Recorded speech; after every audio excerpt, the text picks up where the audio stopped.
Hello दोस्तों। एक 13 साल के लड़के को प्यार हुआ है एक खूबसूरत विधवा औरत से। इनकी प्रेम कहानी क्या रंग लाएगी, क्या दोनों मिल पाएंगे।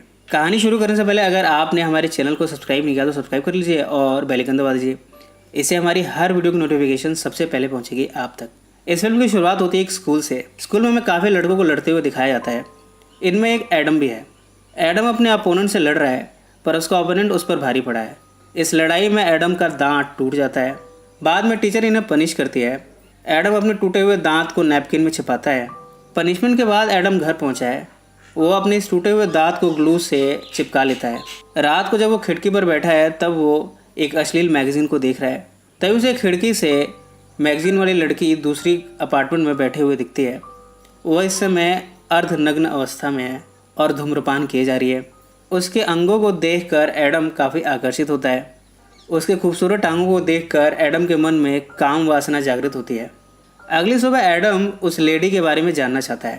वो उसके घर के दरवाजे के सामने पहुंचता है। वो देखता है कि एक पोस्टमैन लेटर बॉक्स में लेटर डाल रहा है। पोस्टमैन के जाने के बाद एडम इस बॉक्स से लेटर निकाल लेता है। इस लेटर में लिखा है कि ये लेटर कैथरीन को भेजा गया है और ये और किसी ने नहीं बल्कि यूएस के प्रेसिडेंट जॉन एफ कैनेडी ने भेजा है। यानी एडम को ये तो पता चल गया कि इस खूबसूरत औरत का नाम कैथरीन है। वो वापस इस लेटर को बॉक्स में डाल देता है। घर के बाहर से वो छिप कर इस घर को देखने की कोशिश करता है। तभी यहाँ कैथरीन आ गई है।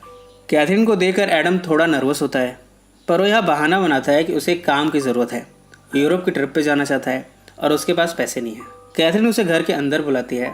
कैथरीन पूछती है कि तुम क्या काम कर सकते हो। एडम कहता है कि उसे कुछ भी करना नहीं आता। कैथरीन के पास इस समय सिर्फ एक ही काम है, गार्डनिंग का।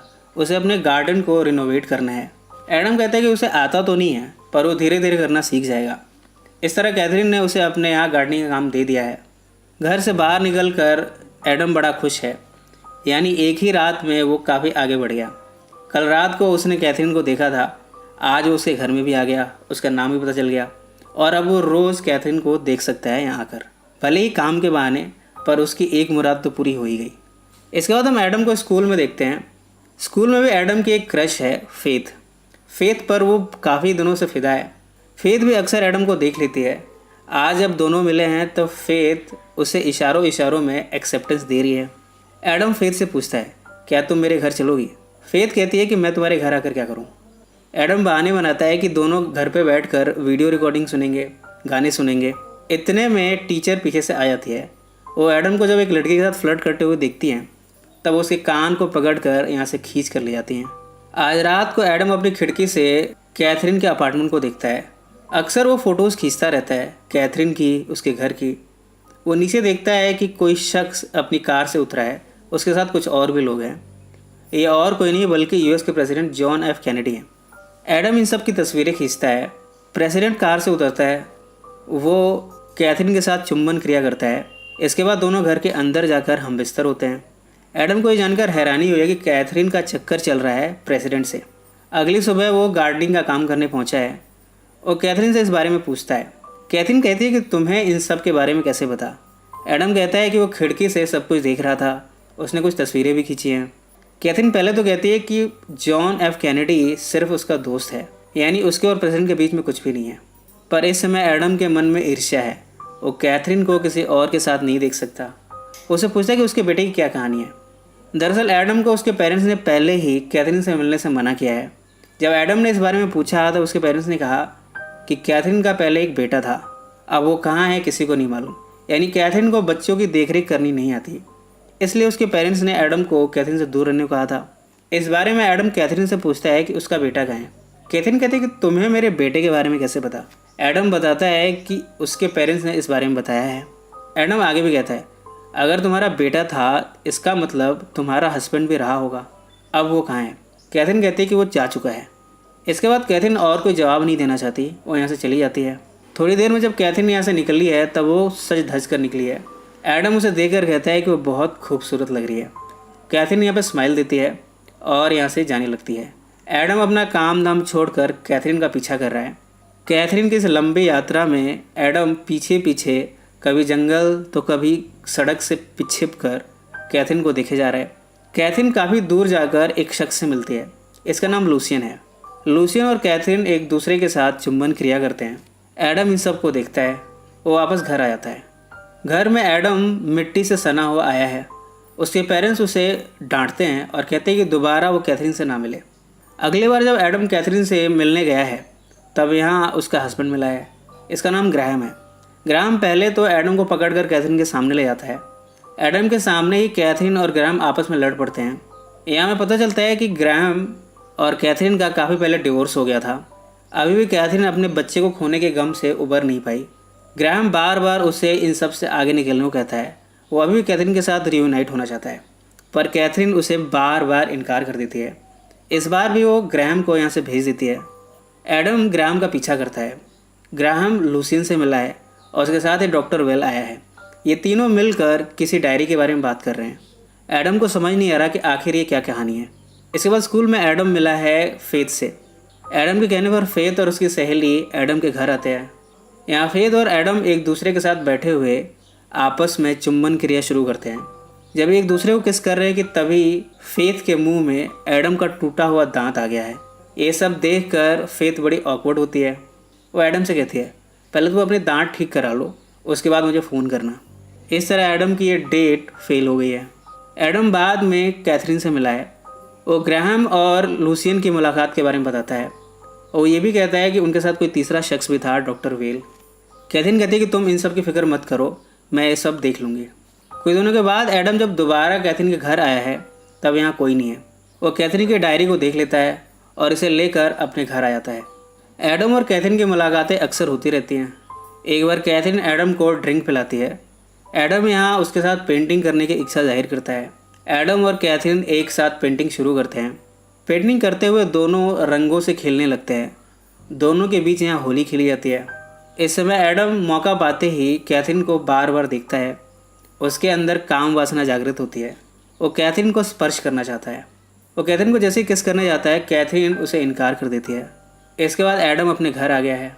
एडम को पेंट से सना हुआ जब उसके पेरेंट्स देखते हैं तब वो कहते हैं कि अब से वो कभी कैथरीन के घर नहीं जाएगा।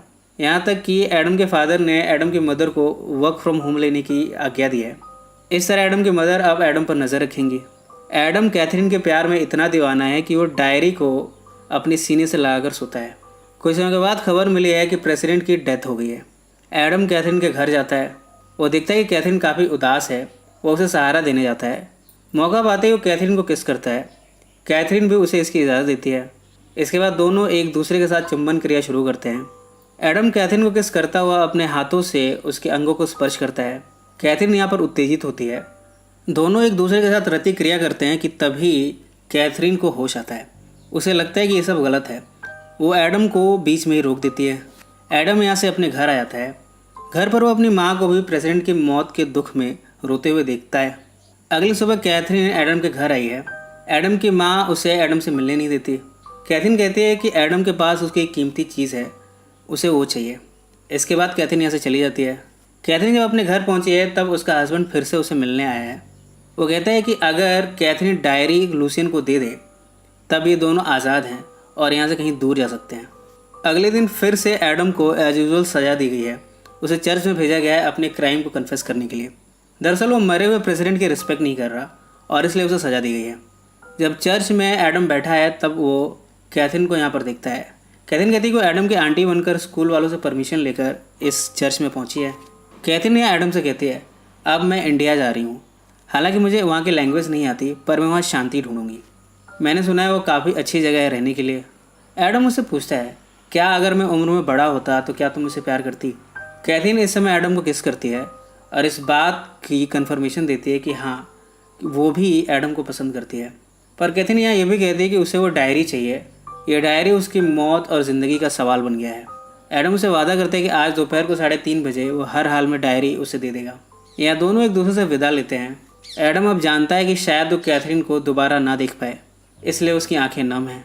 एडम जब घर पहुंचा है तब यहाँ वो दूसरा ही नज़ारा दिखता है। उसके फादर से मिलने लूसियन आया है। एडम अपने रूम में जाकर डायरी को चेक करता है। डायरी यहाँ नहीं है। वो अपने फादर पर गुस्सा होता है। उसके फादर कहते हैं कि एडम को इन सब चीज़ों पर फोकस नहीं करना चाहिए। एडम जान चुका है कि उसके फादर ने डायरी लूसियन को दे दी है। एडम दौड़ता हुआ लूसियन के पास पहुँचा है। लूसियन के हाथ में डायरी तो है, पर उस डायरी को आग में फेंक देता है।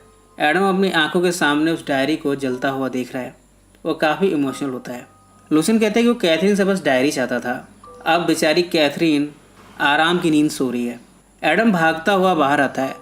सीढ़ियों के नीचे वो कैथरीन की लाश को देखता है। उसे देखकर वो काफ़ी इमोशनल होता है। भावुक होता हुआ एडम उसकी आंखें जो कि खुली हुई हैं उसे बंद कर देता है। पीछे मुड़कर देखता है तो उसके फादर आने की कोशिश कर रहे हैं, जबकि लूसियन उसे रोक रहा है। इन सब बातों को कुछ दिन बीते हैं। एडम को कैथरीन के द्वारा एक पार्सल रिसीव हुआ है। एडम इसे खोलकर देखता है। इसमें पेंटिंग्स के अलग अलग टुकड़े हैं। एडम इन सब को जब जोड़ता है तब ये एडम की खूबसूरत पेंटिंग बनती है। इसे देखकर एडम काफ़ी भावुक होता है। उसके पेरेंट्स भी इस समय काफ़ी रो रहे हैं। यहाँ एडम ये रियलाइज़ करता है कि कैथरीन उसे कितना प्यार करती थी। मरने से पहले कैथरीन ने इसे पार्सल कर दिया था एडम के लिए, यानी मरते वक्त भी वो सिर्फ एडम के बारे में सोच रही थी। इसी के साथ ये फिल्म समाप्त हो जाती है।